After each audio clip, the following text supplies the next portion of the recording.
दोस्तों, आप सभी का स्वागत है आपके अपने यूट्यूब चैनल अननोन आईटीएंस पे। होप सो आप लोग अच्छे होंगे, स्वस्थ होंगे। ठीक है, बहुत दिन से हमारे चैनल पे वीडियोस नहीं आई थी टर्म 2 से रिलेटेड, तो अब हम शुरू करने वाले हैं अपने वन शॉट सीरीज। ठीक है, जिसके लिए हम बहुत जाने जाते हैं, हमारी वन शॉट सीरीज। हम इसमें डिस्कस करेंगे आपका इंग्लिश 2, जो आपके मॉड्यूल 2 सब्जेक्ट का पार्ट है। इंग्लिश 2 के बारे में जो आपके क्विज 1 में जो सिलेबस आने वाली है, that is from week 1 to week 4, वो हम डिस्कस करेंगे। इसमें वीक 1 से वीक 4 तक जितना भी आपका सिलेबस होगा वो हम डिटेल में डिस्कस करेंगे। ठीक है, तो बिना कोई टाइम वेस्टेज के हम चलिए शुरू करते हैं। तो देखिए, हम टॉपिक क्या क्या कवर करेंगे इंग्लिश 2 में। इस लेक्चर में हम इंग्लिश 2 के कौन से टॉपिक्स कवर करेंगे देख लेते हैं। ठीक है, हम यहाँ कवर करेंगे वीक 1 से लेके वीक 4 तक के टॉपिक्स हम यहाँ कवर करेंगे। ओके, वीक 1 से लेके वीक 4 तक के टॉपिक्स क्या क्या टॉपिक्स हैं? Figure of speech, discourse markers, rhythm and pitch, intonations, adverbs, adverb of comment, viewpoint and focus, tense, voice, direct and indirect speech, ये speech का पार्ट होते हैं। ठीक है, कॉम्प्लीमेंट एंड एडजम्स एंड साइनॉप्सिस। तो ये 11 पार्ट्स हम डिस्कस करेंगे आज इस लेक्चर में, तो लास्ट तक बने रहना। ठीक है, कोई भी डाउट हो कमेंट सेक्शन में लिखना। एंड यस, पीवाईक्यूज एक्सेस करने हो या फिर इसका जो आपका पीडीएफ है वो एक्सेस करना हो, नीचे दे दिया गया है डिस्क्रिप्शन में लिंक, वहां से आप डाउनलोड कर सकते हैं। तो चलिए शुरू करते हैं। What is figure of speech? Okay, figure of speech क्या है? देखो, जैसे आपको नाम से समझ आ रहा है, फिगर ऑफ स्पीच, इसका मतलब होता है एक स्पीच का कोई एक कैरेक्टरिस्टिक। ठीक है, स्पीच का कोई एक कैरेक्टरिस्टिक्स। ठीक है ना, फिगर ऑफ स्पीच का मतलब होता है स्पीच का कोई एक कैरेक्टरिस्टिक्स। इफ लिटरल वे में कहा जाए, अ figure of speech is a rhetorical device that conveys meaning in a non-literal way, often by employing creative language to enhance the expression and evoke emotions. Figures of speech can include metaphors, similes, personification, hyperbole, and among others. तो आपने class 6-7 से पढ़ा होगा कुछ figure of speech जो कि आपके जो स्टेटमेंट्स है उनको इंटेंसिफाई कर देते हैं। ठीक है, उसमें इमोशंस लाते हैं। ठीक है, they blend emotions into it, blend emotions, expressions and and engage the characteristics of the statement, engage the characteristics of the statement। ठीक है, तो हमें फिगर ऑफ स्पीच क्या करता है, हमारे जो स्टेटमेंट है उसको इंटेंसिफाई करने में, ब्यूटिफाई करने में हेल्प करता है। ठीक है, तो चलिए एग्जांपल्स देखते हैं। जो आपके फिगर्स ऑफ स्पीच होते हैं, कुछ एग्जांपल्स है वो हम लोग देखते हैं। क्या है एग्जांपल्स? पहला आता है मेटाफोर। मेटाफोर क्या है? A metaphor compares different ideas without using the words like and as. It shows a shared quality और feature between compared ideas. Like और एज, ये दोनों कंपेरेटिव वर्ड्स होते हैं। ठीक है, these are comparative words, these are comparative words. तो metaphor, metaphor में क्या होता है? मेटाफोर में जो कंपेरेटिव वर्ड्स हैं, जो like and as, like and as इसका यूज नहीं होता है। ठीक है, they are not used in metaphor, they are compared without the use of like and as. For example, आपको यहाँ एक एग्जाम्पल दिख रहा होगा, द क्लासरूम वॉज अ जू। द क्लासरूम वॉज अ जू, यहाँ जो क्लासरूम है उसको जू की तरह कंपेयर करा गया है। Here the classroom has been compared, has been compared with a zoo। ठीक है, with a zoo। ऐसा क्यों? जू में क्या होता है? जू में कियोस होता रहता है। ठीक है, जू में कियोस होता है। I think the spelling is wrong, I can say that noise, noise, messy environment. ठीक है, जू में होता है। तो सिमिलरली हम यहाँ क्लासरूम को कंपेयर कर रहे हैं जू से, कि क्लासरूम में भी एक नॉइजी और मेसी और कियोस बना हुआ है। ठीक है ना, तो यहाँ the classroom has been compared with the zoo. Next, simile. Simile में क्या होता है? सिमिली में हम यूज करते हैं लाइक एंड एज, ये दो शब्द का प्रयोग करते हैं हम किसमें? सिमिलीज में। ठीक है, we use like and as as a comparative, as a comparative object और element. The simile compares ideas using the words like and as. They help readers understand the thing described by relating it to something they already know. Okay? For example, the runner was as fast as का use हुआ as fast as lightning racing towards the finish line. ठीक है? यहाँ जो runner है, यह the runner has been compared with the lightning. Lightning का मतलब क्या होता है? जो आसमान से, और you can say the light which is produced during rain. Okay, the thunder during the rains from the cloud is known as lightning. Okay, the thunder is known as the lightning. तो यहाँ जो runner का जो capability है, runner की जो agility है, वो कंपेयर हुई है किससे? वो कंपेयर हुई है आपकी लाइटनिंग से, तो थंडर से। ठीक है। Second is alliteration. एलिटरेशन से आपको ये समझना पड़ेगा, आपके लाइन में सपोज एक स्टेटमेंट दिया हुआ है, स्टेटमेंट का हर एक वर्ड के स्टार्टिंग में यूज ऑफ सिमिलर अल्फाबेट्स। ठीक है, यूज ऑफ सिमिलर अल्फाबेट जब भी आएगा तब वो एलिटरेशन कहाएगा। ठीक है ना। Alliteration is a writing technique where the word starting with the same sound are used in the same phrases और sentence together. It's like a tongue twister that repeats the same letter or sound at the beginning of the multiple words.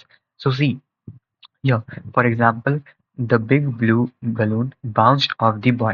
Here, the example for alliteration is big, जिसमें आपका B जो है आपका alliteration का part हो जाता है।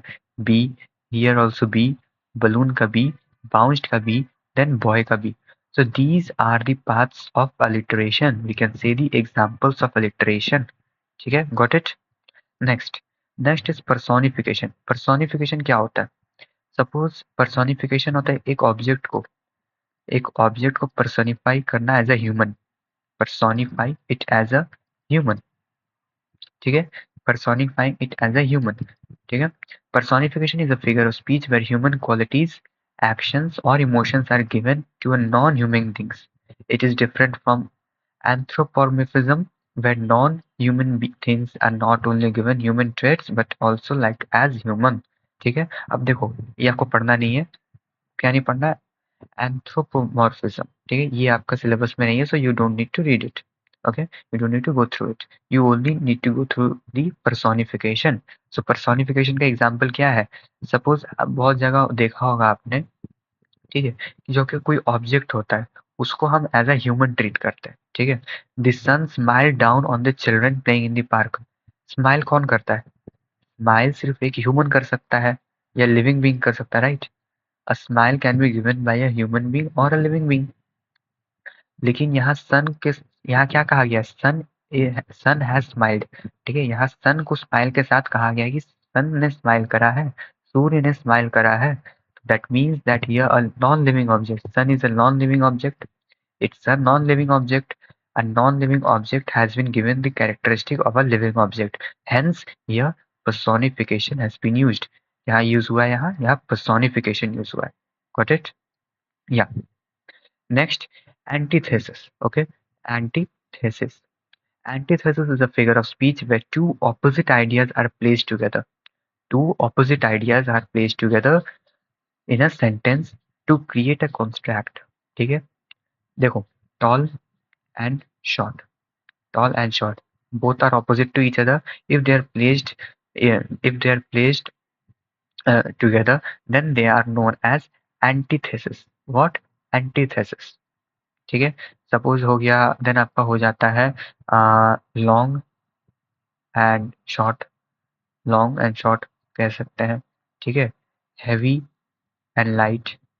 Heavy light दोनों को साथ में प्लेस करने से, एक सेंटेंस में यूज करने से, that is known as the antithesis. For example, my brother is tall but I am short. Here antithesis used. ठीक है ना। हाइपरबुल। Okay, hyperbole. तो हाइपरबुली क्या होता है? देखो, hyperbole is a figure of speech that uses exaggeration to make a point. Exaggeration, जैसे कोई होता है ना, जब किसी को भी कोई भी स्टेटमेंट को बोलने के लिए वो ज्यादा एक्सकाग्रेट कर देते हैं, ज्यादा हाइप बनाते हैं, that is known as hyperbole. You describe something as big, much bigger, better, worse or more intensified than it really is। Suppose बहुत सारे होते हैं, जैसे आप अपने दोस्तों में देखा होगा। सपोज सपोज रमेश और महेश दो दोस्त हैं। ठीक है, Ramesh and Mahesh are two friends. Mahesh heard a incident that कि Arun has faced a small accident। ठीक है, small accident Arun has faced। Now what Mahesh did is he said Ramesh that, do you know, Ramesh got a heavy accident. He is hugely injured. ठीक है, तो यहाँ देखो क्या किया गया, यहाँ स्टेटमेंट को इंटेंसिफाई करा गया। ठीक है, here the statement has been intensified to a greater extent. ठीक है, greater extent and a worse extent. ठीक है, एक छोटा सा कट आया है इंसान को, महेश जाके रमेश को बोलता है कि बंदा का पूरा पैर कट के निकल गया, बंदा का पूरा हाथ कट के निकल गया। तो दिस इज कॉल्ड एक्सैग्रेशन, किसी भी बात को एक्सैग्रेट करके बोलना। ठीक है ना, बढ़ा चढ़ा के बोलना। I am so hungry I could eat a horse, like see I am so hungry, this is for example, I am so hungry that I could eat a horse. वो इतना उसका भूख है कि वो एक घोड़े को भी खा सकता है। So here the word has been, the statement has been intensified. So whenever there is an intensification of a statement, it is known as hyperbole. Okay. Next, onomatopoeia. ठीक है, it's known as onomatopoeia. ठीक है. So onomatopoeia is a figure of speech where sounds are described to create an effect. ठीक है, they help to make the description more engaging. onomatopoeia का एक simple सा आपका मोटिव रहता है कि आप जो भी स्टेटमेंट आप लिख रहे हो वो स्टेटमेंट को आप एग्जैक्रेट नहीं कर रहे हो, उसमें आप इफेक्ट ला रहे हो। ठीक है, here the effect is being induced. ठीक है, effect is being induced to engage the audience. ठीक है, engage the audience, increase engagement. Okay, here to increase the engagement, the onomatopoeia has been used. For example, the soda fizzed and hissed and it was poured into the glass. Fizzed and hissed, यहाँ पे ये जो है ये effect है। ठीक है, ये एक साउंड इफेक्ट है। ठीक है, this is a sound effect that has been used to show how soda comes out of the bottle. ठीक है, how the soda comes out of the bottle, and this creates more engaging effect of the audience, more engaging effect of the audience. ठीक है, so example मिल गया। Then anaphora, anaphora क्या होता है? Anaphora is a writing technique where the same word और phrase is repeated at the beginning of the multiple sentences. हमने alliteration सीखा था, राइट? हमने एलिटरेशन में क्या देखा था? हमने एलिटरेशन में देखा था कि same alphabet A B C कोई एक अल्फाबेट रिपीट हो रहा है, लेकिन यहाँ एनाफोरा में पूरा फ्रेज रिपीट होता है। फ्रेज रिपीट होता है। ठीक है, ये ध्यान रखना, phrase is repeated. Anaphora is a writing technique where the same word और phrase is repeated at the beginning of multiple sentences. For example, he ran through the forest, he ran through the forest, he ran over the hills, he ran until he couldn't run anymore. ठीक है, so here he ran, this is the phrase that has been used in the beginning of each and every sentence out here. So this is an example of anaphora. Allusion, okay, it's known as allusion.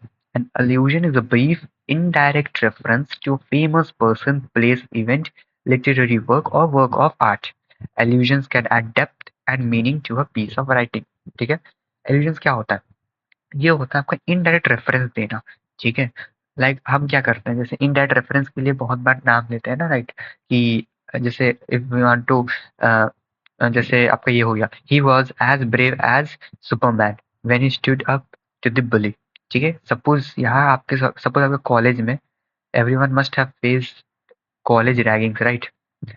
If not then I am sorry. तो college ragging में क्या होता है? Suppose आपके seniors आपको परेशान कर रहे हैं, राइट? आपके सीनियर्स आपकी रैगिंग ले रहे हैं। During that ragging, if someone steps in, okay, if some second senior, if some second senior steps in to stop the ragging, then what the juniors do say? The juniors say that, see, that boy stepped into the ragging community and stopped them as a Superman. He's as brave as a Superman. He's comparing themselves. He's comparing that person who stepped against the ragging as a Superman. He's considering them brave. So here he was as brave as Superman. Indirectly, they are saying as Superman. Suppose आप अपने बहुत सारे दोस्त होते हैं जो अमीर होते हैं, right? Like they are from a wealthy family, तो आप क्या कहते हो उसे? भाई ये मेरे ग्रुप का अंबानी है। You refer to as an Ambani. ठीक है ना, आप उसको इनडायरेक्टली उस फेमस पर्सन के साथ उसको रिलेट कर रहे हो। So this is known as, this reference is known as allusion. तो आप देख सकते हो, आप अपने डेली लाइफ्स में एल्यूजन का भी यूज करते हो, जितने फिगर ऑफ स्पीच होता है भी यूज करते हो, बस इनको इंग्लिश में एक टर्म दे दिया गया है, ठीक है, एक डिस्क्रिप्टिव टर्म दे दिया है जिसकी वजह से आप उसको अच्छे से और पहचानो, उसके बारे में डीप स्टडी कर पाओ, ठीक है। नाउ पैराडॉक्स, पैराडॉक्स ये फेस्ट वाला पैराडॉक्स नहीं है, ठीक है, ये फेस्ट वाला पैराडॉक्स नहीं है, so don't consider it as the fest. A paradox is a statement that seems contradictory or absurd but be true in reality. It's a situation or an idea that appears illogical or self-contradictory. ठीक है? So what's a paradox? Paradox is a statement in which two contradictory words are used that may be true in reality. That may be true. Maybe that means less probability. Okay, less probability that may be true and may be illogical. It seems illogical but can be true in reality. For example, less is more. ठीक है, less is more. This is an example of a statement that belongs to the paradox community. ठीक है, paradox इसका reference एक हो सकता है. So here two opposite words are used, contradictory, less and more.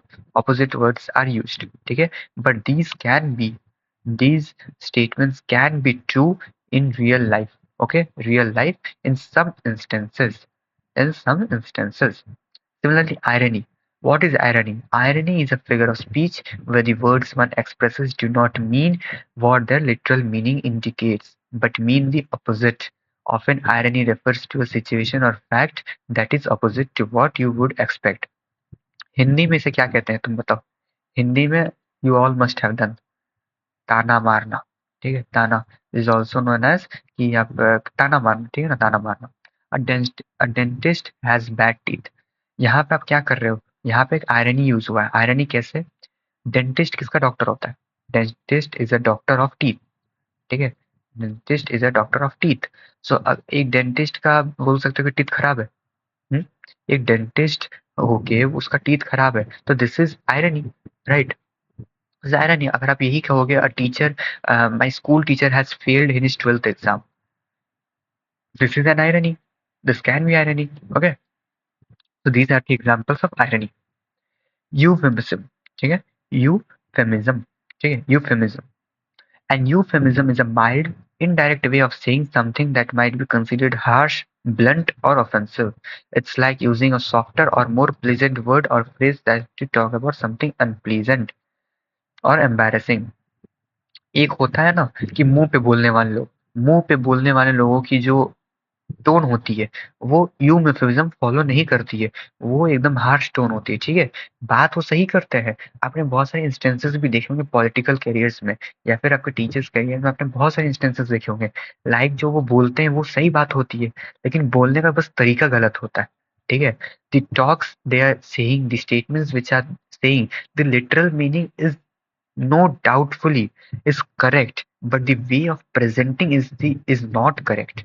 Okay, the way of presenting affects the psychology of the viewers or the listeners.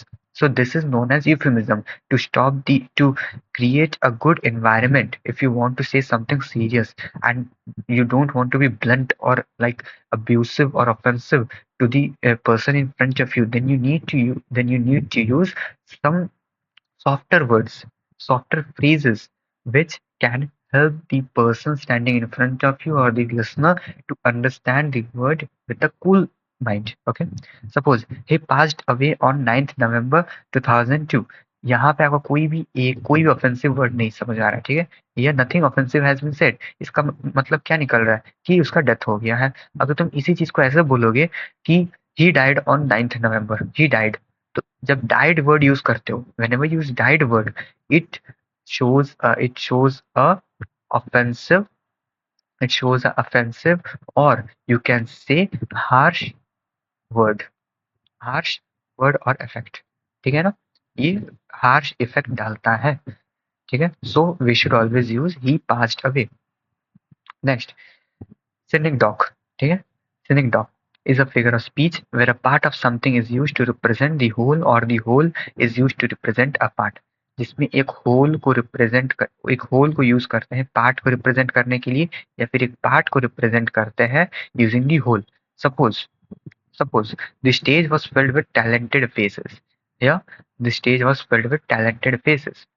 यहाँ पे एक टैलेंटेड फेसेस, ठीक है, स्टेज पे तो बहुत सारे लोग होंगे, राइट, स्टेज में बहुत सारे लोग होंगे, लेकिन यहाँ पे सिर्फ टैलेंटेड फेसेस के ऊपर फोकस करा गया है। एक टैलेंटेड फोर्सेस फेसेस जो एक पार्ट है, पूरी स्टूडेंट कम्युनिटी का एक पार्ट इज टैलेंटेड फेसेस, तो उसको रेफर करा गया है, ठीक है ना, कि पूरे स्टेज में पूरा स्टेज ब्रिलियंट बच्चों से भरा पड़ा है, ठीक है ना। Next, लिटोटिस. Litotis is a figure of speech where something bad or negative is said to highlight the negative, to highlight the positive good. It is usually used in creative writing. The party was not bad. ठीक है, घुमा के बोलना, ठीक है ना, the party was not bad, the lecture was not bad, ठीक है, तो was not bad का मतलब क्या होता है, was not bad का मतलब होता है good, ठीक है, तो इसको आप अगर डायरेक्टली कहोगे तो क्या कहोगे, the party was good, the party was good, right, ये कहोगे, लेकिन यहाँ पे क्या कह रहे हैं, the party was not bad, similarly इसको ऑपोजिट मीनिंग निकाल के कह रहे हैं। Oxymoron. Oxymoron is a figure of speech where two contradictory or opposing words are used to create a new meaning. When put together, two contradictory ideas express a uniquely paradoxical meaning. आपने देखा होगा, suppose mathematical concept से देखते हैं, plus minus is minus, right, if minus and minus is equal to plus हो जाता है, minus is negative, ठीक है, minus is negative, minus is negative, इन दोनों का मिलन से क्या होता है, पॉजिटिव, तो दो नेगेटिव वर्ड्स का मिलन से क्या होता है, पॉजिटिव। सिमिलरली यहाँ पे there was a deafening silence in the hall, deafening silence, ठीक है, इसका मतलब ये दोनों नेगेटिव वर्ड्स है, ठीक है, these two are negative words, लेकिन the impact here is a positive, ठीक है, यदि impact is positive, two contradictory words ideas express a unique paradoxical meaning, unique meaning यहाँ पे आ रहा है। Apostrophe. An apostrophe is a literal device in which a person speaks about someone or something that is not there. It could be a person, an object, an abstract idea, or even a deceased individual. Deceased का मतलब होता है died. This writing technique is often used in poetry or dramatic works to express a strong emotion, show closeness, or personify non-living objects. Oh moon, why must you shine so brightly on this day sad? ठीक है, यहाँ पे क्या कहा गया है, O moon why must you shine so brightly on this sad day, day कैसा है, सैड है, ठीक है, the day is sad, then then he is asking exactly, ठीक है, एग्जैक्टली वो आस्क कर रहा है कि why this moon is shining so bright on this sad day, ठीक है, why this moon is shining so bright in this sad day. यहाँ पे मून कब ब्राइट होता है, मून जनरली हम ऑस्पिशियस तब मानते हैं जब ब्राइट हो, जब कोई हैप्पी का दिन हो, ठीक है, जब आप खुशी के दिन पे हो, लेकिन यहाँ पे देखो एग्जैक्टली वर्ड यूज हुआ, ठीक है, देन आप एक ऑपोजिट वर्ड को यूज कर रहे हो एक सैड डे पे, so here it's known as apostrophe. ये जनरली कहाँ यूज होता है, ये जनरली आपका पोएट्री में यूज होता है। आप ऐसे स्टेटमेंट जनरली आप कहाँ देखोगे, पोएम्स में देखोगे, पोएम्स क्या होती है, कविताएं, okay. Transferred epithet. A transferred epithet is a descriptive word or phrase that is used to describe the noun. However, it's not a word or phrase that would be usually used to describe that specific noun. For example, he walked on the lonely streets. Lonely streets. यहाँ streets जो है वो lonely कहा गया है as the streets did not have as the streets did not have much people. People की कमी थी, humans की कमी थी. So here it's known here it's referred to as the lonely streets. ठीक है. Metonymy. Metonymy is a figure of speech where a word or phrase is used to highlight or focus on something related to it. In other words, it's when you replace the name of something with the word closely associated with it. I love reading Sidney Sheldon, ठीक है, Sidney Sheldon, आप देख सकते हो Sidney Sheldon जो है वो word आपका थोड़ा समझ रहे हो, वो थोड़ा वर्ड जो है वो मिलता है, ठीक है, तो यहाँ क्या हुआ है, metonymy is a figure speech where a word और phrase is used to highlight, देखो हाईलाइट और focus on something related to it, ठीक है, यहाँ पे सिडनी और शेल्डन जो है वो एक दूसरे को रिलेट करते हैं, जो एसोसिएट करते हैं, तो इसलिए यहाँ क्या यूज हुआ है, यहाँ मेटोनिमी यूज हुआ है। Climax. Climax is a figure of speech where ideas are arranged and increasing order of their importance. Ascending order. ठीक है? This creates a strong impression on the readers. Let's see an example. The cricketer trained for months, overcame injuries and finally performed well in the T20 World Cup. ठीक है? यहाँ पे एक event of timelines है, ठीक है, timeline of events दिया गया है। शुरू में उसने क्या किया, ट्रेनिंग करी, ठीक है, शुरू में ही trained himself, then overcame injuries, ठीक है, he overcame injuries, then he performed well. Then he performed well. So here a timeline of events has been referred. Okay, has been referred. So यहाँ पे क्या use होगा? यहाँ climax use होगा. Tautology. Tautology is a figure of speech in which an idea is repeated using different words that essentially mean the same thing. It's an unnecessary repetition of a word or phrase using synonyms and similar words. For example, she saw it with her own eyes. ठीक है? She saw it with her own eyes. जब उसने खुद देखा है, तो ये जाहिर सी बात है कि उसने अपने आँखों से देखा होगा, right? She must have seen with her own eyes. तो यहाँ पे क्या हुआ है? यहाँ टोटोलॉजी यूज हुआ है. ठीक है, अननेसेसरीली इसने ये कहा कि विद ओन आइज. ये जो था अननेसेसरी रेपिटेशन था ऑफ अ स्टेटमेंट जो जरूरी नहीं था. ठीक है. Circumlocution. Circumlocution is a figure of speech in which a person uses more words than necessary to express an idea. The speaker or writer often uses a longer, more complex phrases or description to convey the same meaning. For example, the particular area appears to be suffering from a notable lack of tidiness and organization. ठीक है, अब यहाँ तुम देखो, एक छोटी सी idea थी कि वो जगह the place is not clean. The place is not clean. ठीक है, लेकिन यहाँ पे बढ़ा चढ़ा के कैसे कहा गया, particular area appears to be suffering from a notable lack of tidiness and organisation. अब तुम याद करो एक चीज, आपने थ्री इडियट्स सभी ने देखा होगा. थ्री इडियट्स, उसमें जब एक प्रोफेसर रैंचो से पूछता है, ठीक है, मशीन का डेफिनेशन, ठीक है, तो रैंचो क्या करता है, वो एकदम लाइटली कह देता है कि मशीन वो है जो हमारी डेली लाइफ के काम को इजी बनाती है. ठीक है, लेकिन सिमिलरली जो सेकंड जो ब्रिलियंट स्टूडेंट था वो क्या कहता है, उसको एक डिफाइंड वे में कहता है. ठीक है, लेकिन उसको छोटा में कह सकता था. सिमिलरली जब रैंचो ने कहा बुक्स के बारे में, तो उसने इतना डिफाइन कर दिया, जब शॉर्ट वर्ड में उसने बुक कहा, then the professor thought that कि this is the use of circumlocution. यहाँ पे क्या हुआ, यहाँ पे रैंचो ने क्या करा था, यहाँ बुक्स को जो था उसने डिस्क्राइब इतना हेविली करा था, तो उसे कहते हैं सर्कमलोकेशन. ठीक है, सर्कमलोकेशन is known as circumlocution. So that reference we can use as an example of circumlocution. Understatement. Understatement is a figure of speech in which a person expresses an idea, makes it seem less important or serious. This is often done by using words, phrases like mild, neutral, and positive. For example, it's just a scratch. ठीक है, it's just a scratch. ठीक है, ऐसे कहने से इसका मतलब होता है जो इंजरी है वो ज्यादा सीरियस नहीं है. It's not serious. ठीक है, समझ गया. So yeah, chiasmus. Chiasmus क्या होता है? Chiasmus is a way of writing or speaking where you switch the order of words or phrases. It is often used to create a sense of balance and contrast and can make sentences more memorable. For example, ask not what your country can do for you, ask what you can do for the country. This is an inspiring statement. Okay, this is a very inspiring statement given by John F. Kennedy. John F. Kennedy, if you were from, I guess if you are from CBSE, you must have read many poems of John Kennedy. Okay, he has wrote many poems, many patriotic poems. Okay, so you must have learned or have gone through his poems. Epigram. Epigram is a short, clever, and memorable statement that often expresses a general truth or observation. Epigrams are typically concise and thought-provoking. Little stalks fill great oaks. Benjamin Franklin. This statement was given by Benjamin Franklin.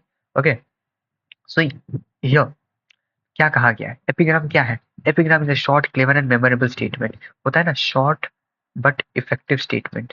Short but effective statements. So this is an example of short but effective statements. Little strokes that fill great oaks. ठीक है? Polysyndeton. Polysyndeton is a figure of speech in which a writer uses multiple coordinating conjunctions, suppose, and, or, but, nor, and even they are not grammatically necessary. This creates a rhythmic effect. For example, I searched high and low, near, far, and over and under, and but still I couldn't find my keys. So here, the conjunctions you must have read, the joining words, the conjunctions are used as a figure of speech. Okay, figure of speech. Figure of speech. Okay, so yeah. Next, तो इसी के साथ आपका जो है पॉलीसिंडेटन जो आपके figure of speeches है वो खत्म होता है. ठीक है ना। तो इसमें टोटल हमने 26 फिगर ऑफ स्पीच डिस्कस करे थे, तो आप यहाँ से फिगर ऑफ स्पीच अच्छे से रिवाइज करना, इसी में से क्वेश्चन आएंगे। Next, what we need to discuss is discourse markers. Okay, discourse markers. What are discourse markers? Discourse markers are words or phrases like anyway, right, okay, as I say to begin with. We use them to connect, organize and manage that we say or write or express attitude. ठीक है, अब इसका example देखते हैं। Suppose for example is cause, comparison, contrasting, additional, example, concluding, time. ठीक है, जब भी किसी cause को आप रेफर कर रहे हो, whenever you are referring a cause or event, you use a discourse marker, namely whenever, as a result, because, consequently, since, therefore, according and until. Comparison में likewise, similarly as with, compared with and equivalent to. Contrasting में although, alternatively, however, nevertheless, on the contrary, whereas, while, in contrast, otherwise, conversely. Additional में in addition, moreover, furthermore, as well as, carry on from this is to say that. For examples में, for example, for instance, in this case specifically, such as, in particular. For concluding statements, according, in short, to conclude, in other words, overall, in summary, on the whole, and hence. Timing के लिए as soon as, at the same time, in the long term, firstly, secondly, thirdly, lastly, afterwards, subsequently. These are the discourse markers. These are the list of discourse markers which you need to go through it. This is a very important topic for your exams. ठीक है, for your quiz 1. ठीक है, next, rhythm. What is rhythm? I thought your brother was a bus conductor. ठीक है, I thought your brother was a bus conductor. Rhythm कब use होता है? Rhythm is usually used whenever you speak. Okay, आप जब बोलते हो, ठीक है, आप जब कुछ स्टेटमेंट पास करते हो, जब बात करते हो, तब आपका रिदम का यूज होता है। अब यहाँ कुछ एग्जांपल्स दिए गए हैं, सेम स्टेटमेंट को लिखा गया है बार बार। ठीक है, तो कैसे लिखा गया देखो, यहाँ पे जो इटैलिक वर्ड्स है, ठीक है, यहाँ पे जैसे आई, ठीक है, देन थॉट, यहाँ पे इटैलिक वर्ड्स है। इटैलिक वर्ड्स पे हमें जो है स्ट्रेस जो होता है वो पिच ऊपर हाई करना पड़ता है। ठीक है, पिच इज इंक्रीज्ड। देखो कैसे प्रोनाउंस कर रहा हूँ वो देखो, I thought your brother was a bus conductor, not someone else thought. इसका मतलब ये होता है कि मैंने सोचा था। ठीक है ना, I thought your brother was a bus conductor, मैंने सोचा था। ठीक है, ये चीज अब देखना, स्ट्रेस समझना कहाँ पे स्ट्रेस जा रहा है। I thought your brother was a bus conductor, I thought your brother was a bus conductor, thought पे जो है आपका स्ट्रेस है ज्यादा। इसका मतलब है you thought, I knew he was a bus conductor. ठीक है, आपको पता था, लेकिन आपको आपको ऐसा है कि आपने सोचा, मुझे तो पता था कि वो बस कंडक्टर है। ठीक है, I thought your brother was a bus conductor. ठीक है, नॉट योर फ्रेंड्स ब्रदर। ठीक है ना, इसका मतलब ये होता है कि आपका जो फ्रेंड्स का ब्रदर है, ठीक है, आपका जो दोस्त का भाई है, ठीक है ना, आपका जो दोस्त का भाई, आप रमेश हो, ठीक है, आप रमेश हो और मैं महेश हूँ। महेश जो मैं हूँ, मैं बोल रहा हूँ कि I thought your brother was a bus conductor. इसका मतलब है कि तुम्हारा भाई बस कंडक्टर है क्या, ऐसा मैं बोल रहा हूँ, नॉट योर फ्रेंड्स ब्रदर। ठीक है, I thought your brother was a bus conductor, not your sister. Brother पे जब फोर्स आया, ब्रदर पे जब स्ट्रेस आया, इसका मतलब बन जाता है सिस्टर। ठीक है, या फिर किसी थर्ड पर्सन के बारे में बात हो रहा है। I thought your brother was a bus conductor, like bus conductor तुम्हारा भाई, तो ये मैंने सोचा। ठीक है, I thought your brother was a bus conductor, अच्छा मुझे लगा था कि किसी ऑर्केस्ट्रल कंडक्टर है वो। ठीक है, I thought your brother was a bus conductor, मुझे ऐसा लगा था कि तुम्हारा भाई जो है बस ड्राइवर हो सकता है। ठीक है, नॉट अ बस कंडक्टर। तो समझ रहे हो स्ट्रेस कैसे अफेक्ट करता है, कैसे रिदम पे अफेक्ट करता है। ठीक है, कैसे रिदम पे अफेक्ट करता है। तो ये बस आपकी डेली कम्युनिकेशन है। ठीक है ना, this are all your daily communication which we use as a theoretical concept to study. Intonations, intonations क्या होते हैं? इंटोनेशंस आपको यहाँ दिख रहा होगा, standard, high, low. So this is known as pitch. Pitch क्या होता है? पिच होता है आप अपनी आवाज को ऊपर कर रहे हो, नीचे कर रहे हो, high pitch, low pitch, standard pitch, उसे कहते हैं पिच। ठीक है, जब भी आप कोई स्टेटमेंट बोल दो, जब भी आप क्वेश्चन पूछते हो जो आपकी, ठीक है, तो ग्राफ देखो, आप एक ग्राफ से समझो। ठीक है, whenever you are asking a question, whenever you are asking a question, then आपकी पिच क्या होती है? आपकी पिच जो होती है ऐसे राइज करती है। ठीक है, ऐसे राइज करती है क्वेश्चन मार्क की तरफ। What is your name, what is your name, तो आपने देखा कि व्हाट इज योर नेम से व्हाट नॉर्मल पेज पे था, एंड योर नेम जाते जाते जो पिच है वो उठ गया। ठीक है, the pitch राइज्ड। So this is known as the question. Whenever the pitch is rising towards the end, it is known as a question. Whenever you're passing a statement, the whenever you're passing a statement, the pitch is always flat, or you can say standard. Okay, or you can say standard means that suppose आप एक statement pass कर रहे हो, your name is Arun, ठीक है, your name is Arun, यहाँ पे statement का जो आपका ग्राफ है वो एकदम नॉर्मल है, ठीक है, यह the statement graph is normal. Similarly अगर आप कोई कमांड पास कर रहे हो, सावधान सावधान, तो आप यहाँ क्या कर रहे हो, यहाँ पे अपना स्टेटमेंट जो है आप लो कर रहे हो लास्ट में, ठीक है, यहाँ आपका जो स्टेटमेंट का जो पिच है वो लो हो जा रहा है। तो क्वेश्चंस में हमेशा पिच जो होगा वो नॉर्मल टू राइज होगा, स्टैंडर्ड में नॉर्मल फ्लैट रहेगा, एंड जैसे आप कमांड दोगे तो वो स्टेटमेंट जो है नॉर्मल से लो पे जाएगा, ठीक है। एडवर्ब, ठीक है, मैंने एडवर्ब डिस्कस भी करा है पहले की वीडियोस में, इसलिए मैं इसको जल्दी जल्दी डिस्कस करूंगा, ठीक है। These are all concepts which have been discussed earlier. An adverb is a word that modifies a verb, adjective, or another adverb. Adverb answers questions like how, when, where, and what extent. ठीक है। Time, time and place देखते हैं, ठीक है ना। Time, when, adverb of time, ठीक है, adverb of time में today, tomorrow, yesterday, now, later, never, next, first, and already. Adverb of place, where, ठीक है, where मतलब कहाँ, in, on, out, above, over, here, there, somewhere, nowhere, ठीक है। manner, adverb of manner इसे कहते हैं, how, boldly, carefully, easily, gently, well, badly, hastily, and nervously, and painfully. frequency कहते हैं how often, always, usually, often, sometimes, occasionally, regularly, rarely, never, and daily. Degree, adverb of degree, to, very, just, almost, enough, quite, less, most, and much, ठीक है। View point, adverb of view point क्या होता है, ठीक है, this is a very important topic जो आपके exams में आएंगे, तो इसे ध्यान से देखना।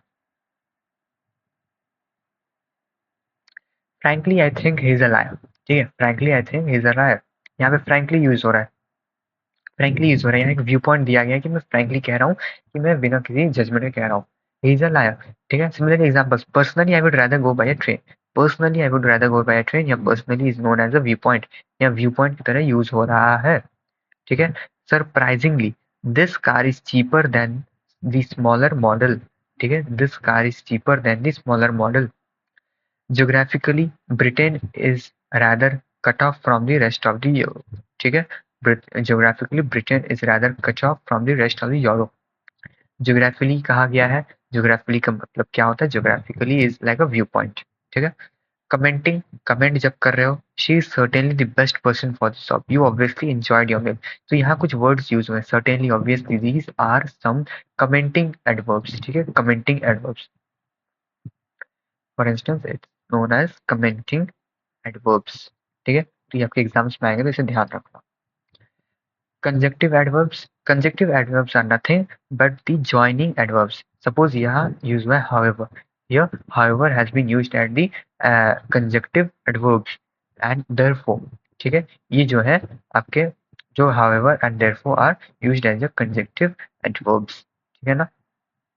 Next, the car is damaged besides it's too expensive. ठीक है, यहाँ देखो, the car is damaged besides it's too much expensive, the car is damaged besides it's too much expensive, the car is damaged besides it's too much expensive. तो यहाँ difference क्या आ रहा है, difference is the identity marker, ठीक है, full stop.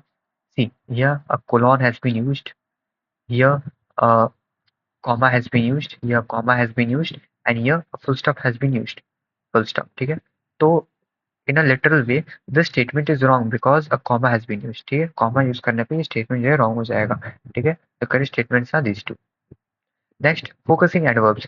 Focusing adverbs का मतलब क्या होता है, focusing adverbs are adverbs that are often used to emphasize a particular part of sentence. They are typically positions next to the word they are drawing attention to. Some of them just include only, just, specifically, and even, either. Natalia loves reading, especially fiction, ठीक है, यहाँ specially जो है focus डाल रहा है, ठीक है, फोकसिंग वर्ड है। Jane had a great time at the party, she even danced, ठीक है, यहाँ डांस पे जो है फोकस डाला जा रहा है, ठीक है। Interrogative adverbs, the interrogative adverbs when, where, why and how are used to introduce a question. Examples are when do you want to go to shopping, where do you get the donut, ठीक है। यहाँ पे क्या use हो रहा है, यहाँ पे इंटरोगेटिव वर्ड यूज हुआ है, when and where, these are used as an interrogative adverb to question, ठीक है, to question the adverb of place, adverb of manner, adverb of time. ठीक है, relative adverb, relative adverbs where, when and why are used to introduce dependent or relative clauses, that is clauses, अब यहाँ पर clauses that contains in a subject and a verb and does not express a complete thought। clauses ये हम आपका आगे discuss करेंगे क्या है क्या नहीं, ठीक है, तो इसके लिए पूरा वीडियो देखना। This is the city where the soldiers were stationed। This that was the moment when I first noticed him। ठीक है, इंट्रोगेटिव एडवर्ब्स में क्या होता था, इंट्रोगेटिव में हम वेयर व्हेन जो WH वर्ड्स होते हैं वो शुरू में देखते थे, राइट, शुरू में हम इम्प्लीमेंट करते थे, लेकिन यहाँ मिडिल ऑफ द सेंटेंस में डालते हैं as a command statement. Okay, tense, tense क्या है, टेंस भी हमने पहले डिस्कस कर रखा है वीडियोस में, अगर आपने देखा नहीं होगा तो मैं नीचे लिंक दे दूंगा। ठीक है, डिटेल में हमने डिस्कस कर रखा है, वहां से देख लेना। ठीक है, यहाँ मैं एक शॉर्ट ओवरव्यू दे देता हूँ। ठीक है, I will be giving a short overview for the tenses. Present sentence में क्या होता है, रूल जो होता है V1 होता है, I eat food. For example present continuous में is am are plus V1 plus ING, I am eating food. अगर कुछ एक आइडिया दे देता हूँ मैं, V1 is first form of verb, first form of verb. ठीक है, V2 is second form, V3 is this third form. ठीक है, थर्ड फॉर्म ऑफ वर्ब। ठीक है, ये ध्यान रखना। तो सी present perfect has or have plus V3 form। I have eaten food, eaten here is V3, eating is V1 plus ING and eat is also V1। Past simple V2 use होंगे, आई eight food, आई eight जो है वो V2 form है। Past continuous में was were plus V1 plus ING, similarly had plus V3 in past perfect continuous में had been plus ING plus V1 आएगा। Future simple में will shall plus V1 आएगा, future continuous में will shall be plus V1 plus ING, future perfect में will shall have plus V3 आएगा, future perfect continuous में will shall have been plus V1 plus ING। For examples यहाँ given है, ठीक है ना, examples have been given. Active and passive voice, ठीक है, एक्टिव एंड पैसिव वॉइस ये भी हमने डिस्कस कर रखा है, फिर भी मैं ओवरव्यू दे देता हूँ। एक्टिव का मतलब होता है, यहाँ एक्टिव में सब्जेक्ट पे फोकस करते हैं। ठीक है, we focus on the subject, and passive में the focus is on the action. ठीक है, यहाँ पे जो ऑब्जेक्ट होता है उस पर हम लोग फोकस करते हैं, जो एक्शन हो रहा है। सपोज एक्टिव वॉइस में राम किल्ड रावण, फोकस किस पे है, राम पे है। ठीक है, राम किल्ड रावण। लेकिन पैसिव वॉइस में Ravan was killed by Ram, यहाँ फोकस किस पे, रावण। ठीक है, यहाँ फोकस इज ऑन रावण। ठीक है, नेक्स्ट, अभी ये हो गया आपके कुछ रूल्स है। ठीक है, these rules you need to go through. अगर जो एक्टिव वॉइस है एंड पैसिव वॉइस पर कन्वर्जन के रूल है। ठीक है, these are the rules for the conversion. तो अगर एक्टिव वॉइस में आपका सिंपल प्रेजेंट है, इस सिंपल प्रेजेंट है, देन उसको पैसिव में कन्वर्ट करने के लिए subject plus is am are plus V3 form आएगा। सिमिलरली सिंपल पास्ट में S plus V2 plus was were plus V3 आएगा। प्रेजेंट कंटिन्यूस को चेंज करने के लिए am is are plus V1 ING, similarly as am are plus being add होगा plus V3 form add होगा। ठीक है, अब इसके थ्रू अच्छे से गो थ्रू कर लेना। You need to go through this concept very focus. ठीक है, विथ फोकस आप इसको देख लेना, अच्छे से गो थ्रू कर लेना। ठीक है ना, यहाँ देखो फिर से मैं बता देता हूँ। अगर आपका पास्ट कंटिन्यूअस में है तो वॉज वेर प्लस VING, आपका यहाँ क्या यूज होगा, यहाँ आपका यूज होगा V3 फॉर्म बस यूज होगा। ठीक है ना, फ्यूचर कंटिन्यूअस में will shall have plus V1 ING, यहाँ क्या यूज होगा, बीइंग यूज हो जाएगा V3 फॉर्म के साथ।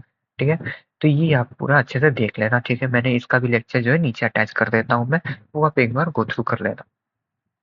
नेक्स्ट, टेंसेस एक्टिव पैसेज में अगर आप एग्जाम्पल देखें, एग्जाम्पल के थ्रू समझना चाहें तो देखिए, reporters write news reports, news reports are written by the reporters. ठीक है, यहाँ न्यूज रिपोर्ट जो था यहाँ पे वो क्या था, ऑब्जेक्ट था यहाँ पे, लेकिन यहाँ इसको सब्जेक्ट बना दिया गया है। Ayesha is baking a cake, cake is being baked by Ayesha. ठीक है, इंटरचेंज देखो, यहाँ इंटरचेंज हो रहा है। The company hired new workers, the new workers were hired by the company. I was watching TV last night, TV was being watched by me last night. She had visited the museum. The museum has been visited by her. She had cooked dinner. Dinner has been cooked by her. I will go to the store tomorrow. The store will be visited by me tomorrow. She has to deliver the letters. The letters have to be delivered. She must deliver the letters. The letters must be delivered. So this is the example. These are the examples for the active and passive voice. Active and passive voice. ठीक है, direct and indirect speech. ठीक है, इसके बारे में मैंने discuss कर रखा है लास्ट वीडियोस में, तो उसको देख लेना। अगर फिर भी for a slight example I will go through it, ठीक है। 3 पर्सन, ठीक है, वन इज रमेश, ठीक है, ये आपके रमेश है, ठीक है, ये आपके महेश है, ठीक है, एंड ये आपकी ये आपकी हो गई what you can say, her name is Janvi, okay, her name is Janvi. ये 3 लोग हैं, ठीक है। डायरेक्ट स्पीच में क्या होता है, देखो रमेश ने महेश से क्या कहा, रमेश ने, अब देखो डायरेक्ट स्पीच क्या होता है, अब तुम समझना डायरेक्ट स्पीच कैसे काम करता है, ठीक है। रमेश बोला कि आ, मैं छुट्टी पे हूँ, I am on leave, I am on leave, ठीक है, ये रमेश ने बोला, ठीक है। अब रमेश ने किससे कहा, महेश से कहा, तो महेश ने क्या किया, महेश ने जाके इधर ऐसा बोला कि रमेश ने कहा है, Ramesh Ramesh has said, Ramesh has said, ठीक है, Ramesh has said, same statement repeat कर दिया, आई एम ऑन लीव, ठीक है, I am on leave. So this is a direct statement, ठीक है, डायरेक्टली जो कहा उसने वो जाके जानवी को उसने कह दिया, ठीक है। लेकिन अब यही महेश जो था, ये महेश क्या करेगा, अब इनडायरेक्ट में क्या करेगा, वो इनडायरेक्ट में वो करेगा कि रमेश रमेश हैड सेड, ठीक है, Ramesh had said that he is on leave, ठीक है, ही इज ऑन लीव। यहाँ पे इनडायरेक्टली आप जानवी को कहना चाह रहे हो कि रमेश ने कहा है कि वो लीव पे है, लेकिन आपने इसको एक स्टेटमेंट वाइज आपने इसे कह दिया, ठीक है। स्टेटमेंट वाइज कैसे कहा, इसमें उसको आपने अपने रेस्पेक्ट में कहा, ठीक है ना। तो ये होता है direct and indirect speech. For example यहाँ पे एग्जाम्पल भी दे रखा है, you can go through it. When we want to describe what someone has said, one option is used to direct speech. We use direct speech when we simply repeat what someone says, putting the phrases between the speech marks. Paul came in and said I am really hungry, ये Paul ने कहा, ऐसा ये जाके directly हमने कह दिया, तो ये क्या हो गया, ये हो गया आपका डायरेक्ट स्पीच, ठीक है, this is a direct speech. लेकिन when you want to report that someone said without speech markers, without necessarily using the exactly same words, we can use indirectly speech, also known as reported speech. For example, direct speech है कि we are quite cold in here. Indirectly, they say that they are cold. ठीक है, this is the example of an indirect speech. ठीक है, और you can say reported speech. Okay, reported speech. ठीक है, तो इसको go through कर लेना, ये आपके एग्जाम्स के लिए important है. These are important for your quiz 1. ठीक है, next. For some instances, here are some examples which you need to see. He said, I live in the city center. He said he lived in the city center. He said that I am out. He said he was out. He said I have finished. He said he had finished. He said I have been studying a lot. He said that he had been studying a lot. He said I arrived before you. He said he had arrived before you. He said I had already left. He said that he had already left. He said I will be there by at 2 p.m. He said that he would be there at 2 p.m. I am going to call. So he said he was going to call Alan. That speech अगर होता है she said I can swim. Can बदल जाएगा could में. She said she could swim. She said I must go. Must बदल जाएगा had to में. ठीक है. She said she had to go. She said I may drive there. She said that she might drive there. She said shall we start? She asked if we should start. She said I will call you. She said she would call me. ठीक है, ये changes होते हैं using say or tell. As an alternative to say, we can use tell in the reported speech, but in this case you need to add the object pronoun. For example, he told me he was going to call Ellen. They told her they would arrive late. You told us you would already finish the order. ठीक है, changing time expression. ठीक है, suppose आपका direct speech क्या है, tomorrow. I am seeing my brother tomorrow. In that speech में कह सकते हैं she said she was seeing her brother the following day. Tomorrow will change into the following day. Yesterday will change into the previous day. ठीक है, direct speech में do they live here? You asked me if they lived here. Reported orders and request. Call me back later. Have a seat. Don't do that. So इसको कैसे कहेंगे? You told me to call you back later. You then second वाला क्या कहेंगे? He told me to have a seat. She told us not to today. Could you call me back later? इसका क्या होगा? You asked me to call you back later. Will you have a seat? इसका क्या होगा? He asked me to have a seat. She asked me is not to do that. ठीक है, ये आपके कुछ एग्जाम्पल्स हो गए रिपोर्टेड स्पीच के. नाउ ये बहुत इंपॉर्टेंट टॉपिक है, इससे बहुत सारे क्वेश्चन आएंगे. क्लॉज, ठीक है, ये नया टॉपिक है, इसको अच्छे से देखना, इंपॉर्टेंट है. ठीक है, a clause is a group of words that contains a subject or a verb that have a relationship.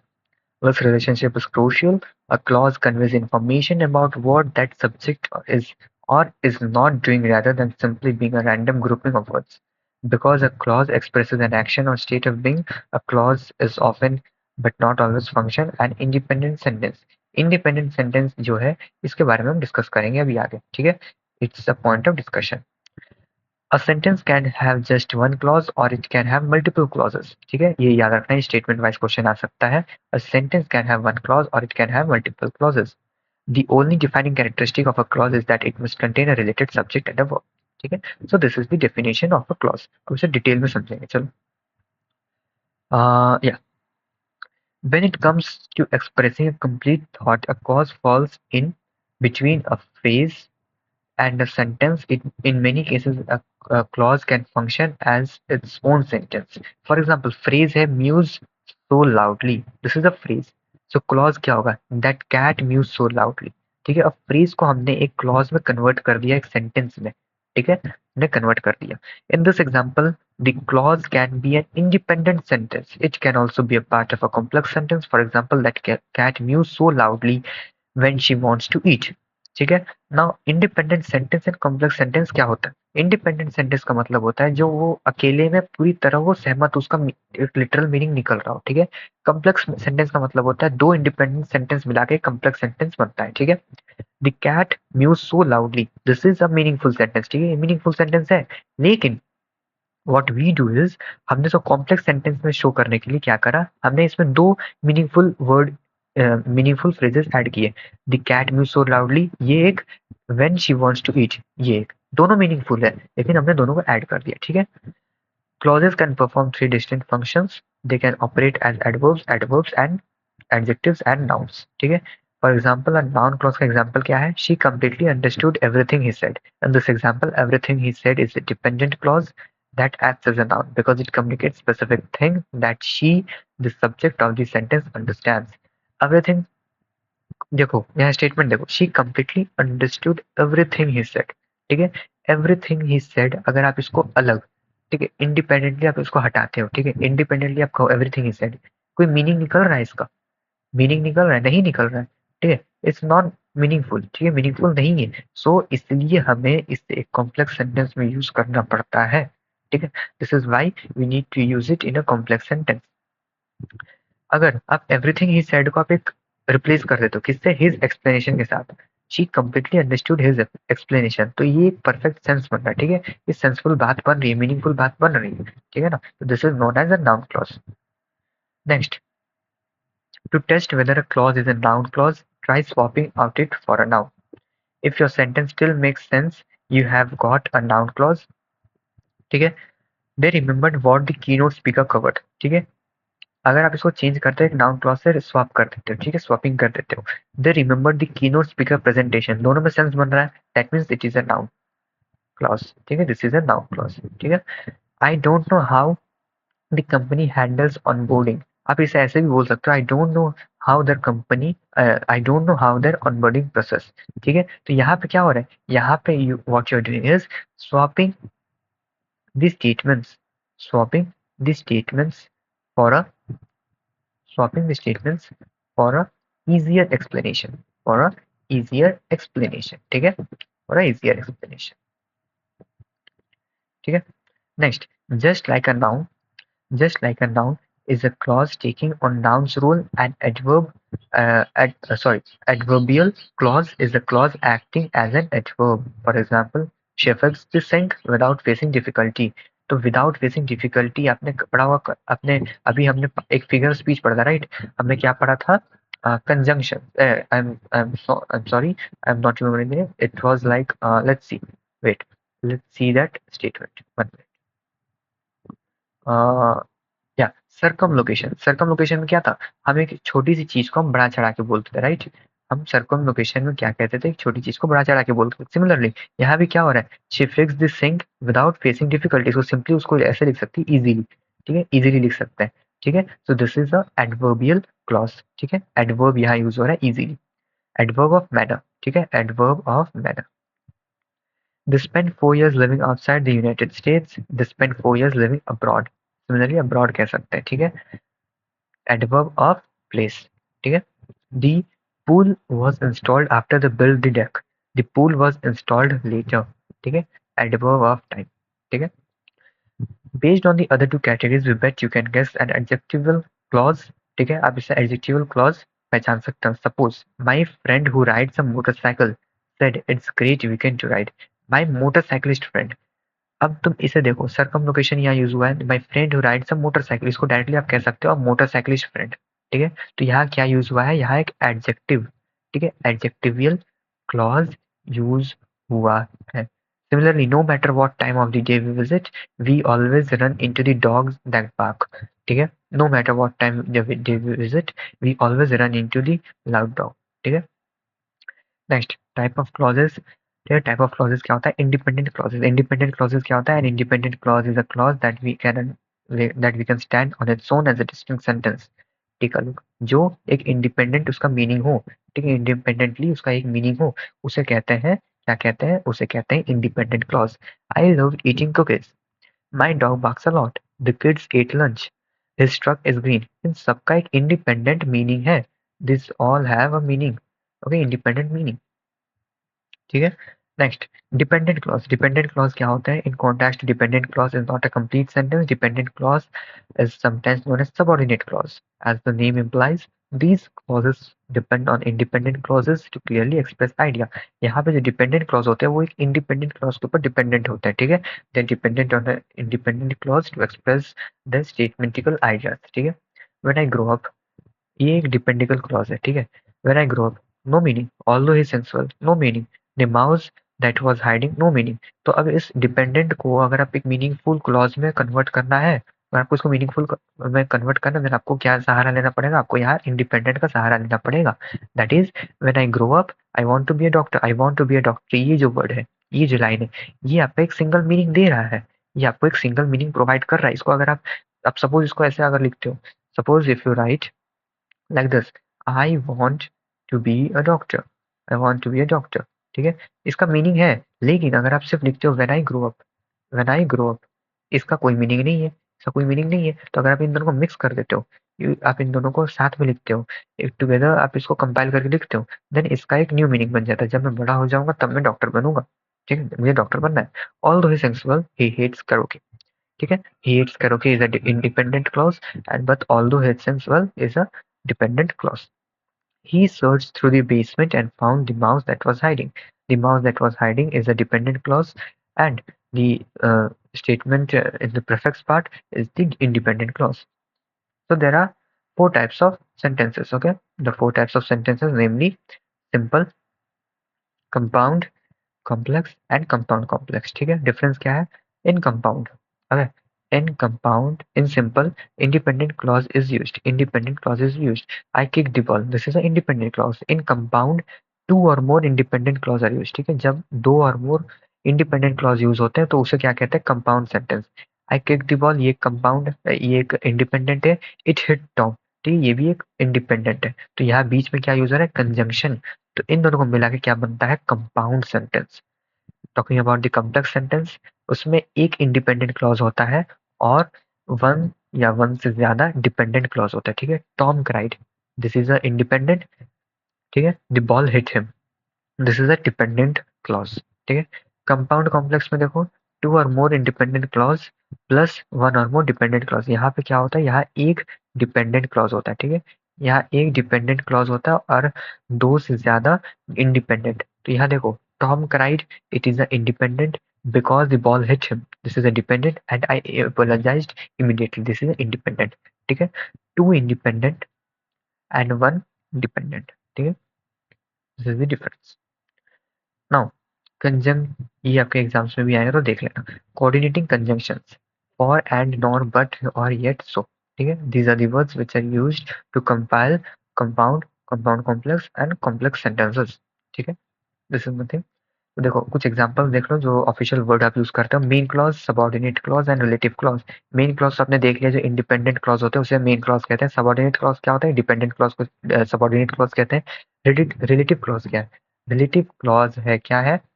A relative clause is a type of subordinate clause that is used to modify a noun, pronoun or ठीक है। Relative clause are always dependent. These include who, whom, that, which, when, whose, why और where। ठीक है। The bathroom that is downstairs needs to be fixed। ठीक है, that is downstairs यहाँ पे क्या है? रिलेशन, एक रिलेटिवली एक जगह बताया गया है कि that is downstairs। ठीक है। The car which scratched my mom। ठीक है, तो यहाँ क्या कहा जा रहा है? एक कैट, डायरेक्टली एक जनरल कैट नहीं कहा जा रहा है, एक कैट जिसने मेरी मम्मी को नोच दिया। ठीक है। My mother, my mother who is from Sweden, मेरी मम्मी जो स्वीडन से है, ओनली स्पीक्स इंग्लिश। यहाँ पे एक जनरल रिलेटिव, एक रिलेशन शो करा जा रहा है। सबऑर्डिनेट क्लॉज में क्या था? Dependent sentence, when the train stops, एक डिपेंडेंट सेंटेंस है। Who works at a school, ये डिपेंडेंट है। Who lives in that house, that was in the kitchen. तो डिपेंडेंट क्लॉज, सबऑर्डिनेट क्लॉज होते हैं, वो कभी भी इंडिपेंडेंटली लाई नहीं कर सकते, इंडिपेंडेंटली सर्वाइव नहीं करेंगे, उनको एक इंडिपेंडेंट क्लॉज का सहारा लेना पड़ेगा। ठीक है। मेन क्लॉज क्या है? I will do my homework before dinner, Gary chose the colour, a teacher is a person, the door open, I play in the yard. So these are the examples of a independent clause और we can say as main clause. Okay, so इसी के साथ आपका एक और topic मैं बता देता हूँ, एक और टॉपिक बता देता हूँ यहाँ। ओके, तो सी, एक और टॉपिक है साइनॉप्सिस।